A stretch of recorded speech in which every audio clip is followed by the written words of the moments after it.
the NATO summit, one of the two supreme commanders of the organization, the French General Paloméros, was charged with the transformation of the alliance. A team from the Journal de la Défense was allowed to accompany him for almost 2 weeks, from visits with his new chief of staff in Norfolk to meetings of the chiefs of defense in Brussels. You will witness how and why NATO is transforming itself.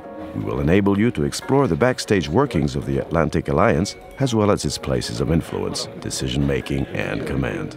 General Paloméros granted us several interviews during our reporting. His unpublished accounts enable us to bring to light a major topic for France and the Alliance, NATO's transformation.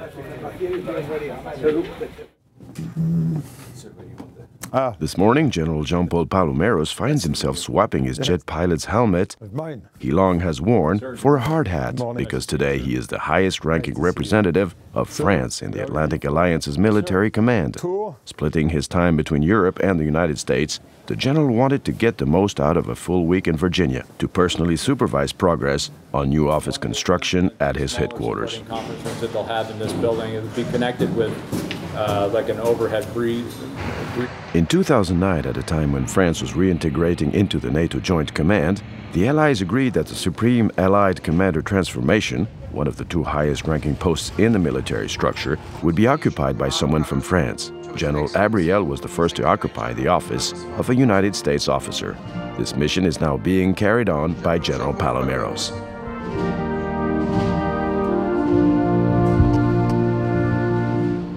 How are you doing? So you're looking very nice in there. And this morning, the general is being so attentive to every detail of the visit because he is personally overseeing the successful move-in of the entire group of representatives from all 28 NATO countries. This construction has been planned out for over 5 years.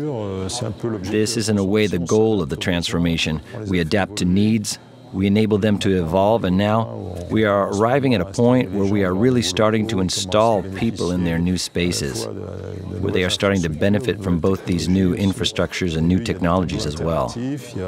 We have interactive desks and joint meeting rooms, all of which aid in generating new ideas. This is innovation. How can we best exploit our human potential? How can we share it? How can we generate new ideas based on experiences and each person's creativity? In this building, located at the heart of one of the largest U.S. naval bases, almost 1,000 representatives of the Allied countries have been charged with transforming NATO, a task that is both complex and strategic. Their mission permanently adapt to NATO structures and the capacities and military doctrines of its forces in order to prepare the alliance for the 2030 horizon. Their primary responsibilities involve training and development, exercises and conducting experiments designed to promote the interoperability of the alliance member countries and their partners. What we're looking to do is to continue to implement a highly dynamic posture for the Atlantic Alliance. We're not going to reconstitute the forces of the Cold War, which, by the way, we don't possess quantitatively anyway, and which I do not believe fit with the modern world, which is demanding much more nimbleness in terms of use and reactivity.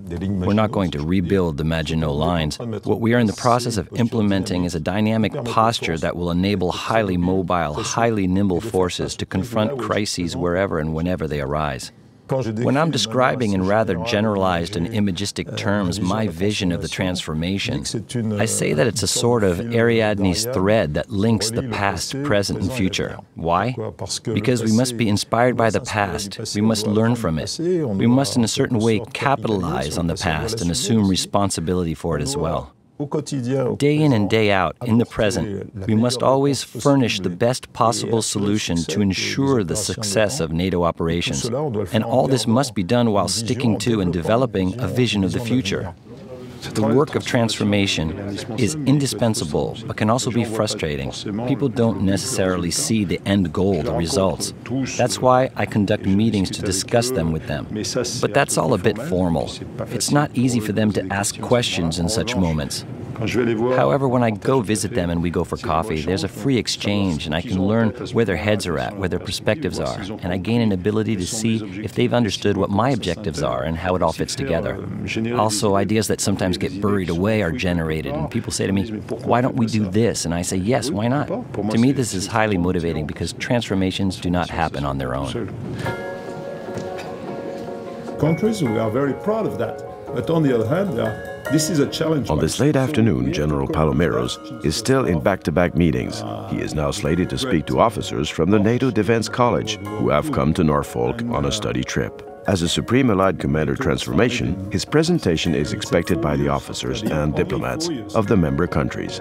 The following day at dawn, the general is perfecting the final details of his remarks for a video conference. It is 11 a.m. in France, and the journalists who attend the ministry's weekly press update are going to ask him about his activities. If the connection is good, we will be joining General Paloméros in Norfolk. General, thank you for your time. Are you there? Yes, I am indeed here at a distance and a few hours behind you. All is well. Transformation demands dedication and endurance, and my priorities since I arrived here almost 3 years ago have not changed. The first was to reinvest in the operational readiness of the forces. And in that respect, I would like to take advantage of this opportunity to make an early announcement of a major exercise we are now planning for the fall that will bring together more than 35,000 troops in southern Europe, in Italy, Spain, and Portugal, and which will include a significant French contribution. Thank you very much, and look forward to seeing you again soon. Thank you. Good, that went well. So now we can start the day. This is a crucial part of my mission, explaining why we are here, how the alliance was created, why it was created, why it is still relevant today, and what the stakes are for the future. Thereby demonstrating to the French people that they are supporting a command that I would call strategic to NATO, and which they should be proud of. It is not by chance that this is tied to their talents. Over here, we are very proud to represent our country in this alliance. And as far as I'm concerned, France must continue to be a driving force in this alliance. And it is very well positioned to do so. After 5 days spent in Norfolk, the general's next sequence of moves must be planned out. On the program of his trips, Turkey, Paris, and then Brussels for a key meeting, the MCCS, which is a meeting of all the defense chiefs of the alliance's member countries. Typically, when he leaves for Europe, he goes on the attack right away.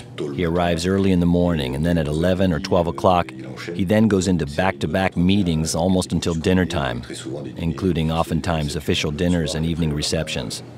And the next day, meetings start very early again. It's a never-ending alchemy, seeking to play off the time lag to plan out the Defense Department's schedule so that it supports the general to the greatest extent possible. So we're leaving Virginia to continue our reporting in Brussels. It is here, at NATO headquarters, that the full scope of the general's position becomes apparent. At the side of the chairman of the military committee, Jean-Paul Paloméros, is at the core of the discussions concerning the situation in Eastern and Southern Europe. We could not attend the meetings in this closed-door universe. Just like in Norfolk, General Paloméros was scheduled back-to-back. When we're here in Brussels, above and beyond the formal sessions, it's useful to assemble all the decision makers on a particular issue in the same place and time, so we can use the occasion to dialogue with some of our counterparts about shared points of interest.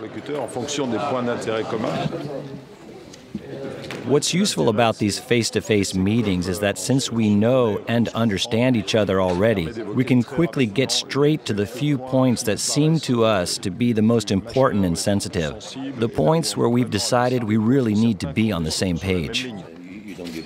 I would tell them bluntly, you don't need to give me the... Transformation is absolutely essential. We are living in a world that is characterized by constant changes, which some people call crises. The most recent big event that affected us was in fact Yemen, which we discussed during our conference. Therefore, we have to be able to adapt quickly to new situations, from both the political and military points of view. And we are located precisely at the interface between the political and the military, which means we are in constant dialogue regarding this issue.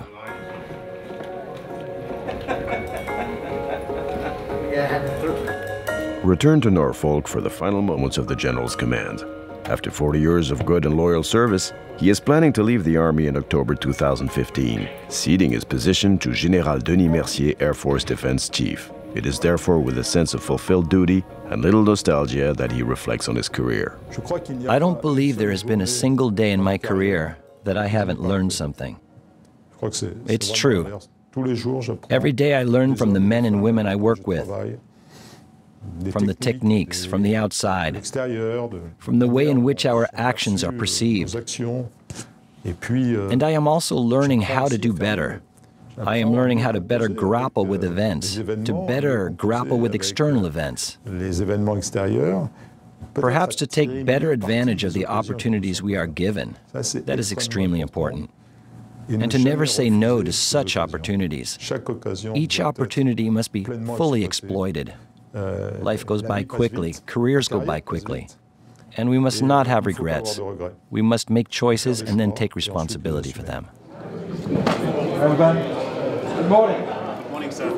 Good to see you. Good to see you. Very well, and you, sir? So good to see you, all of you here. Thank you. So let's start with the picture. Then you can leave. No, not yet. All right.